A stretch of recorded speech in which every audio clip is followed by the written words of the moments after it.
Ang batas militar na idineklara ni Pangulong Duterte ay ikatlo na sa kasaysayan ng bansa mula noong dekada 70. Nitong Marso, lumutang na ang posibilidad na magdedeklara si Pangulong Duterte ng batas militar para sugpuin ang terorismo. Narito ang mainit na balita.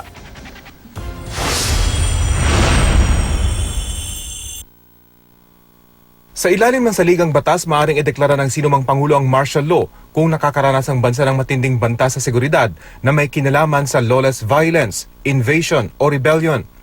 Hindi ito dapat lumagpas ng 60 araw maliban na lang kung aprubahan ito ng Kongreso at ng Korte Suprema. Sa pamumuno ni dating Pangulong Ferdinand Marcos, nakaranas ng batas militar ang buong bansa noong 1972 dahil sa lawlessness o labis na kaguluhan.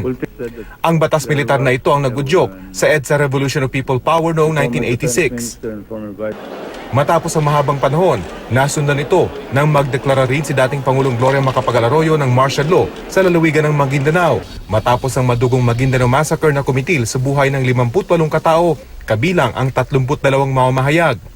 Tumagal lamang ito ng ilang araw. Ngayon, sa harap ng kaguluhan sa Marawi City, dala ng rebeldeng grupong Maute at iba pang problema na may kinalaman din sa terorismo, nagdeklara kagabi si Pangulong Rodrigo Duterte ng martial law sa buong Mindanao. Nitong Marso, lumutang na ang posibilidad na magdedeklara ng martial law si Pangulong Duterte. Sa kanyang talumpati sa Davao City, sinabi ng Pangulo na para ito sa pagsugpo ng karahasan sa Mindanao. Giit ng Pangulo, hindi niya gustong magdeklara ng batas militar para lang pahabain ang kanyang termino. Humingi na rin siya ng tulong sa mga lokal na lider na tulungan siyang sugpuin ang terorismo.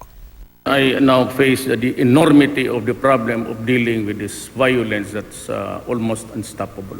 Either tulungan ninyo ako or I will declare martial law tomorrow for Mindanao. I'm not saying that I will disobey the Supreme Court, but I have a limited period to do it, then go to the Supreme Court.